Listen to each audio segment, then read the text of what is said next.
What's up, guys? Welcome back to the YouTube channel. Over here at the shop, we're at Brian's. Going to be working on race cars a little bit today. Just got through working on mine. Been out here for a couple hours. Show you what we got going on. We're going to work on Randy's a little bit tonight as well. Maybe get the motor back installed in his. So he's working on his a little bit tonight as well. But let me show you what we got going on. Dig or Die is happening this weekend. It's exciting. It's awesome. Super Bowl and no prep on the East Coast. Probably in the country, honestly. They got 100 cars locked in. We're going to be one of those cars. So testing went really well for us last weekend at Thunder Valley. Unfortunately, we weren't able to do our race, but our race is coming up. We got it rescheduled for the third time. It's coming up January the 14th of 2023. So we'll be like the second race of the year. So maybe that'll bring us some good luck. But testing went well for us. Got the car running halfway decent. Want to make a few more changes. It's never ending, guys. Let me show you what we've done to mine and what changes I made. Go to turbojohnracing.com, grab yourself some merchandise, comment, like, and subscribe. Thanks, guys. So we just moved a little bit of weight around. I showed y'all this last time. Me and Randy were over here last time. We got all the weight in the car. That was a lot of weight. Percentage is better, but it's still not great. Each one of those big lead blocks is like 115 to 120 pounds. And then those two little ones, they were moved up here. They didn't really change the percentage much. So we slid everything back a little bit, was able to get them bolted in right here. Everything is nice and secure. I don't know if, I still don't know if it's enough weight though, honestly. Percentage is, well, I don't know what the percentage is now because we moved it back. Not gonna scale it again. We're just gonna go off what we got. So hopefully it works. It did pull a little wheelie that last pass. Still having a little bit of tune-up stuff. We're trying to figure out, trying to make it dead hook the tire. These tires, man, if they white smoke any at all, then it's game over. So the grip grease, we had our best 60 foot with the grip grease. The first two passes, we used the grip grease. We went on 159 60 foot and then 163. And then the last pass, we went on 163 60 foot with the rocket. So, but there again, I don't know if y'all noticed, the burnout was way away, probably 100 foot away from where we were actually making the pass, because we were trying to get into the bad stuff. It was at least 100 foot, wouldn't you say? At least. I mean, there was nothing out there. That was no rubber at all. Where we were testing. We hit a pretty good home run, honestly, for first round dig or die. Oh, yeah. We got a car that might be competitive unless we draw one of the bears. Now, if we draw one of the bears, we're gonna have to regroup. But so right now, you know, it is what it is. We moved that weight back. And I wanted to show y'all. We talked about it, and I think I showed it a little bit in the last video that we did when we were setting it up. That's a lot of weight, man. It don't. I guess it does. It don't really look like a lot of weight. But you pick one of those up. I know, right? I mean, It'll tell you the truth. It is a two-man job. I mean, that one up there is 125, and each one of these is about the same, somewhere between 110 and 120. There's a couple of them that are a little heavier than others, but you know, we can't go any higher back here because it hits the back of the actual deck lid back here, the hatch. So I mean, that's as high as it can go. So I don't know, we got a few more spots we could potentially move our cutoff stuff, and then put a little bit more down here, but I don't know if we want to do that or not. Just because under that bar right there is a pain in the butt. That one on the bottom is hard to get in and out, so it kind of rides all the time. So, you know, it's just one of those things. But this is our percentages. We should be about 40% on the nose. I think some people are going lighter than that on the nose. But, you know, it's just one of those things. Do what? 30. You got more weight? I probably got a motor. Actually, we talked about doing that. We talked about putting a LS facing backwards, just put it on mid plate, and then we could have it through the hatchback. Boy, that would be awesome, wouldn't it? It would be about right. How much does the LS motor weigh? 700 or 800 pounds? I think a steel one's like 550. Well, dang, we'd have to have a little bit more. But we actually thought about that. That would actually be pretty cool. We could put a mid plate and a front plate back here, and then cut the plexiglass on the back. Put a dragster cup on your gosh, yeah. Yeah, perfect. Look, then we would get protested. No 2 engines allowed. So that would be interesting. But yeah, so let me show you what else we got going on. We're gonna go work on Randy's for a little bit. So something else too. I don't know if y'all have ever seen this Fairmont. I think we did have it at I think we had it on a video when down there at Thunder Valley. No, 710. We were at 710 and it had a brake line issue. But this was Ryan's car, Ryan Cox. He had this thing and he build it, and Brian helped him build it. And he decided he didn't want to drag race no more. And so he took and traded it to Brian for a street car. And Brian was going to do no prep with it, but now has decided that he's not going to do the no prep with it. So he's taking the 5.3 out of it. And this car is going to be for sale. I think he said $9,000 is a good starting point. So, you know, hit him up. It'll be at Dig or Die if anybody wants to check it out. He is taking the back wheels off of it, putting a set of welds on it. Those are his wheels from another project from his old Capri, so he's hanging on to those.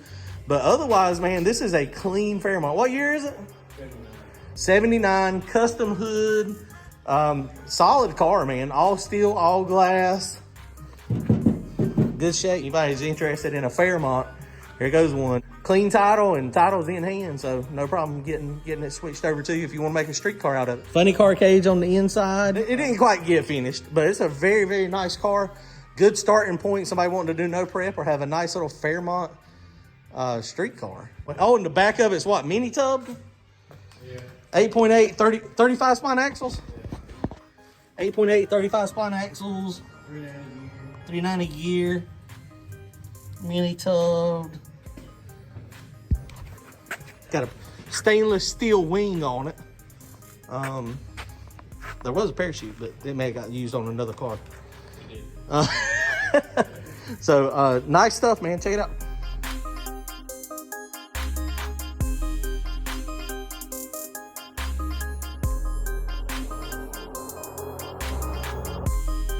All right, so here's this gangster small block Ford. So he's just cleaning a little bit of oil, gasket material off, silicone. He just uses 100% silicone on this thing. So cleaning that off, but we're going to stick the pan on it just temporarily because we just noticed the front cover is completely loose. So we lost our seal up here. So that means we got to pull all the harmonic balance and stuff back off. So this is just for mock-up at this point anyway. So we're just going to put the pan on it, put a few bolts on it, a few nuts, just to get it so we can get this thing to Jason Braswell so he can do what he needs to do. So that's what we're going to do right now.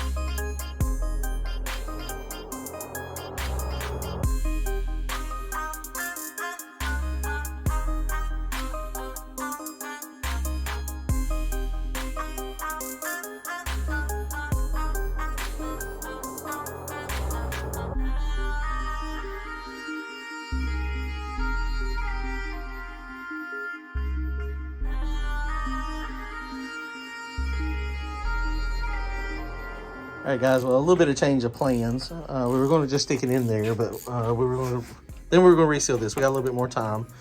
As I was turning the motor over, and we got a little bit of a noise coming from one of these rock arms, and it wasn't doing it previously because we changed rod bearings.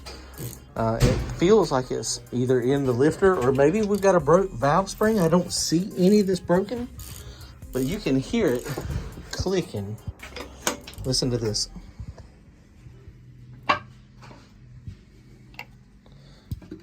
Randy, hold that cover on right there. Yeah. The big click was that.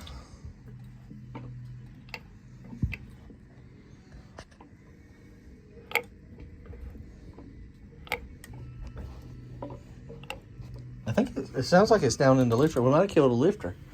But I can feel it coming up through the rock arm and through the push rod. Maybe, it might have killed a lifter. It won't be the first time. We've killed a couple lifters on it. So we're going to take this off. Those are brand new lifters, though. And those lifters ain't got many passes on them. So we'll see what we can see here. The rock arm's off of that cylinder. And you can hear it in this port really good. But the valve is partially open when it's doing it. So it's a little weird. Not unless... But it's definitely coming from the intake side, from what it appears. Not unless the valve seat's falling out of the exhaust. That goes smooth. Mm-hmm. maybe it's hard to see on the spring. I mean,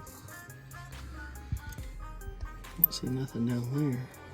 It's definitely a noise of some sort. All right, guys, so turning it over, lifters look fine. And when we were turning it over, Brian was able to see that this is a triple spring. And on the triple spring, we got a little bit of noise coming from this one too. And he was able to see the middle one, the little teeny one in there. And he said it looked like it was clicking. You could see it click down, click, click. And that's what we were hearing. And that's what it looks like. So lifter's good, rock arm's good. So we think this is fine too. It's just weird. Maybe it's just because they're not hot. Maybe it's because I don't know. We might take it apart. We got the tool to take it apart. So we're gonna take it. We're gonna take these two off anyway. This one is clicking just a little bit too, but that was the one that was really clicking that was noticeable. So we're gonna take it off real fast. Won't take about a minute. We'll make sure that it doesn't have anything funky happening. All right, so we're going to take this spring off real fast. Got a compression tester. You take the Schrader valve out of the end of it so that it can put air in it. And then you just hook the air up to it and then it's ready to go.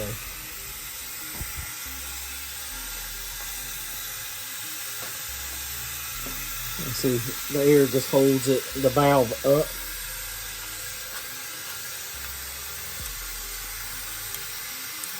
And then you just take these off.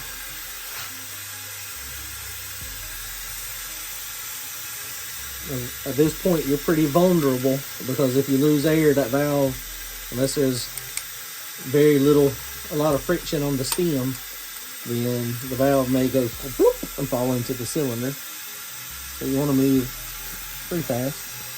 So take your time and be careful.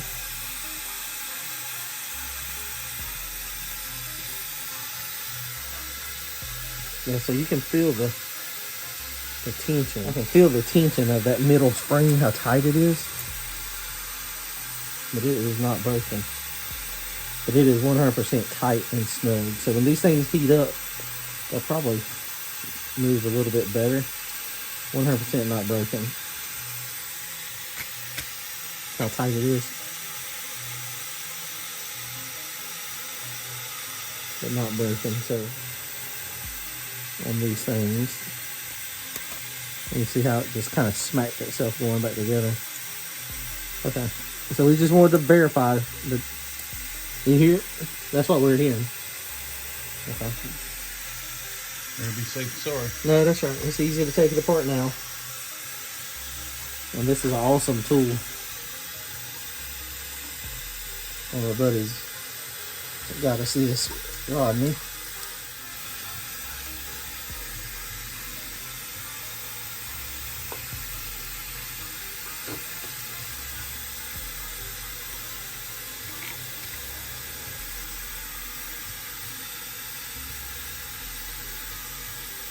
Brad Pinola's got everything so slick. I'm not kidding. Okay. Okay.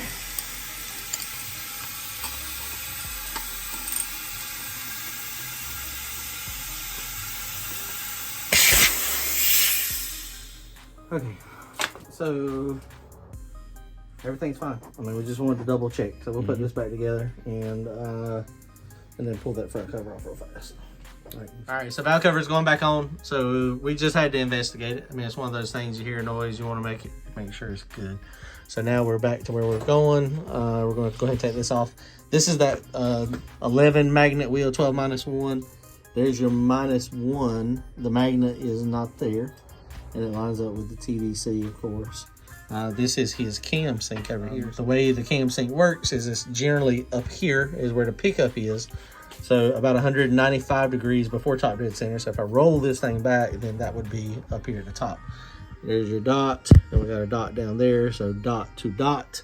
So that's the way we put this thing back together. So we're just going to pull the harmonic balancer off, pull the timing cover, timing gear off.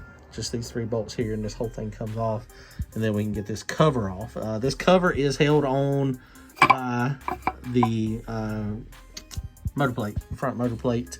And that's why there's no other bolts there. And apparently when we pulled the motor plate off, at some point when the oil pan was off, we hit it or bumped it or moved it, and So that's a massive oil leak waiting to happen. So we're gonna have to clean all this stuff and reseal it. All right, guys. Well, we got this thing off. Valve cover's back on it. I didn't know if the cam was gonna stay put since it's got spring pressure. I didn't really think about that.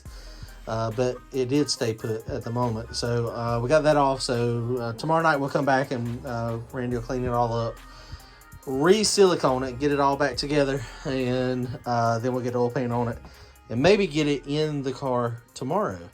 I did jinx us when Brian was like, well, what are y'all going to do tonight? I said, well, we're just going to put the motor in the car real fast. Shouldn't take about an hour or two. Yeah, 4 hours later. All right, guys, comment, like, and subscribe. Later.